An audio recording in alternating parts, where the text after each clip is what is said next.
Assalamualaikum warahmatullahi wabarakatuh. Nama saya Jose Mario Kristianto Huta Said dengan NPM 23351 Nomor absen 19. Mata kuliah Sistem Administrasi Indonesia yang diajarkan oleh Ibu Eka Fadilah. Di sini saya akan menjelaskan materi ke-7 dengan berjudul Lembaga Kementerian di Indonesia. Yang pertama akan membahas kekuasaan presiden di dalam pemerintah. Sebagai pemegang kekuasaan eksekutif, presiden mendapat predikat sebagai the most powerful elective position in the world. Dalam sistem pemerintahan presidensial, presiden memiliki kekuasaan sangat besar. Setiap negara mempunyai kekuasaan eksekutif yang bersifat nasional. Artinya satu negara dengan negara yang lainnya terkadang mempunyai pembagian kekuasaan berbeda. Kewenangan eksekutif yang diberikan kepada seorang pemegang kekuasaan eksekutif berbeda antara negara satu dengan negara lain termasuk Indonesia. C.F. Strong memberikan dua definisi terkait kekuasaan eksekutif, yakni dalam arti luas dan arti sempit. Dalam arti luas, eksekutif terdiri dari seluruh struktur kementerian, pelayanan publik, kepolisian, hingga militer. Tetapi dalam arti sempit, eksekutif berarti pimpinan tertinggi eksekutif.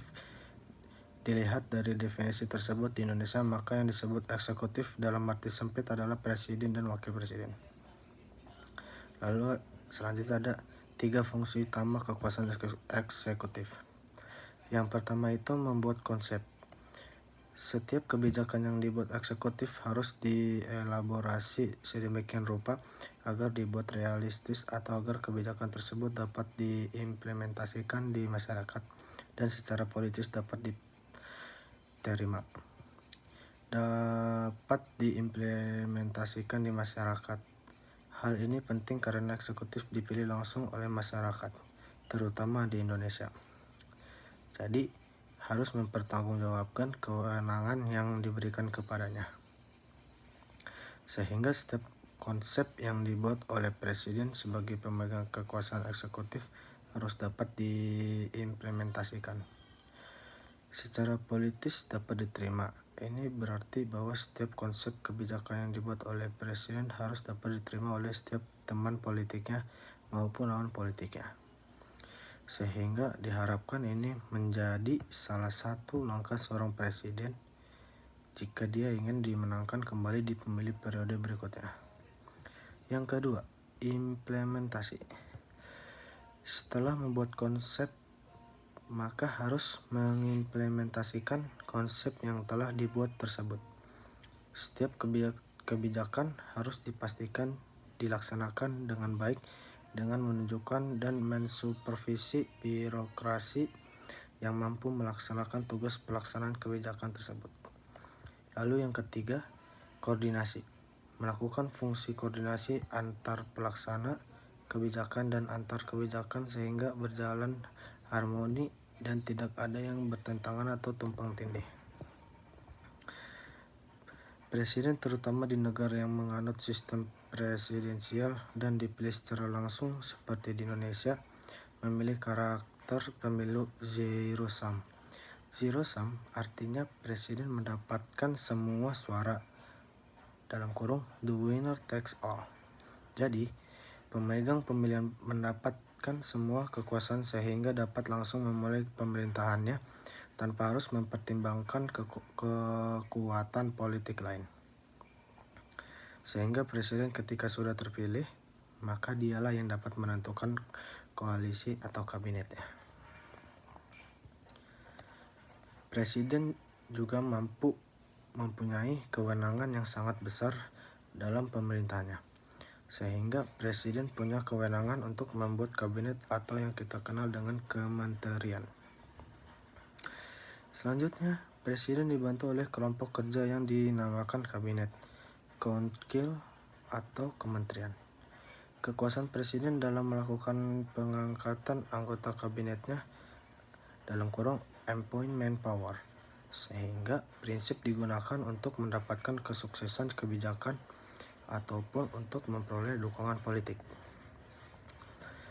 Appointment power membuat presiden memiliki posisi tawar yang tinggi yang dapat digunakan untuk membangun koalisi yang bertujuan untuk dapatan dukungan mayoritas di parlemen.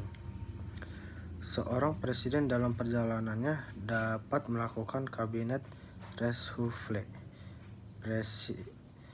Bisa dikarenakan dalam perjalanannya ada dukungan politik yang tidak sesuai dengan kehendak presiden.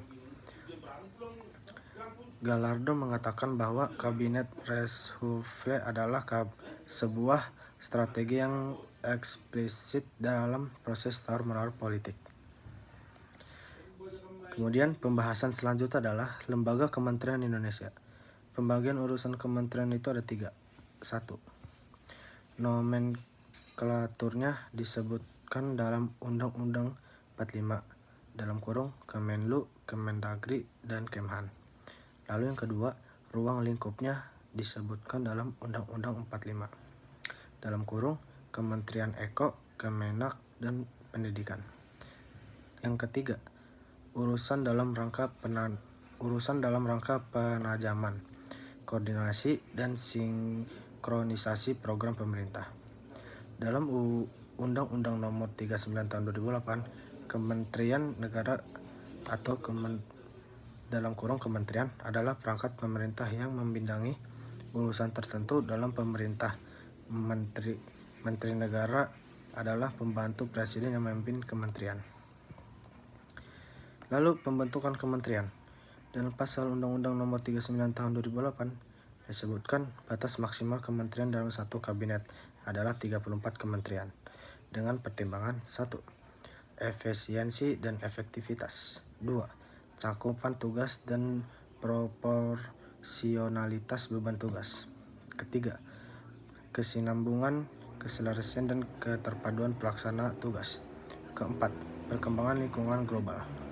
Lalu selanjutnya ada perubahan kementerian. 3 kementerian tidak dapat diubah oleh presiden, yaitu Kemendagri, Kemenlu, dan Kemhan. Kementerian yang dapat diubah oleh presiden adalah: pertama, ruang lingkupnya disebutkan dalam Undang-Undang 45 dalam kurung Kementerian Eko, Kemenak, dan Pendidikan. 2. Urusan dalam rangka penajaman, koordinasi, dan sinkronisasi program pemerintahan. Dan pertimbangan yang harus diperhatikan dalam perubahan kementerian. 1. Yaitu efisiensi dan efektivitas. 2. Perubahan atau perkembangan tugas dan fungsi. 3. Cangkupan tugas dan proporsionalitas beban tugas. 4. Kesinambungan, keserasian, dan keterpaduan pelaksana tugas. Lalu yang kelima, peningkatan kinerja dan beban kerja pemerintah. Yang keenam, kebutuhan penanganan urusan tertentu dalam pemerintah secara mandiri. 7. Kebutuhan penyesuaian peristilahan yang berkembang. Pengecualiannya itu perubahan sebagai akibat dari pemisahan atau penggabungan kementerian dilakukan harus dengan pertimbangan DPR. Selanjutnya masuk ke pembahasan pembubaran kementerian. Presiden tidak dapat membubarkan kementerian yang nomenklaturnya disebutkan dalam Undang-Undang 45 dalam kurung Kemenlu, Kemendagri, Kemhan. Presiden dapat membubarkan kementerian yang ruang lingkupnya disebutkan dalam Undang-Undang 45, Kementerian Eko, Kemenak, Pendidikan. Juga kementerian membidangi urusan dalam rangka penajaman, koordinasi, dan sinkronasi program pemerintah. Pembahasan yang terakhir adalah kementerian dalam Konstitusi Indonesia. Peran kementerian dalam Konstitusi Indonesia adalah yang pertama, dasar konstitusi kementerian. Menurut pasal 17 Undang-Undang 1945 dijelaskan mengenai keberadaan kementerian negara yang membantu presiden dalam melaksanakan tugas-tugas pemerintahan. Pasal ini mengatur bahwa presiden memegang kekuasaan pemerintahan tertinggi di Indonesia. Yang kedua, dalam menjalankan pemerintahan, presiden dibantu oleh kementerian-kementerian. Yang kedua, peran dan fungsi kementerian. Kementerian memiliki fungsi utama untuk membantu presiden dalam merancang dan mengimplementasikan kebijakan pemerintah di berbagai bidang. Setiap kementerian memiliki bidang tanggung jawab yang berbeda, misalnya kementerian mengurus pendidikan, keuangan, kesehatan. Dengan adanya kementerian, pemerintah menjadi lebih terstruktur dan presiden dapat mendelegasikan tugas kepada para menteri yang ahli dalam bidangnya masing-masing. Demikian penjelasan yang bisa saya berikan. Semoga bermanfaat bagi kita semua. Sekian, terima kasih dan perhatiannya. Wassalamualaikum warahmatullahi wabarakatuh.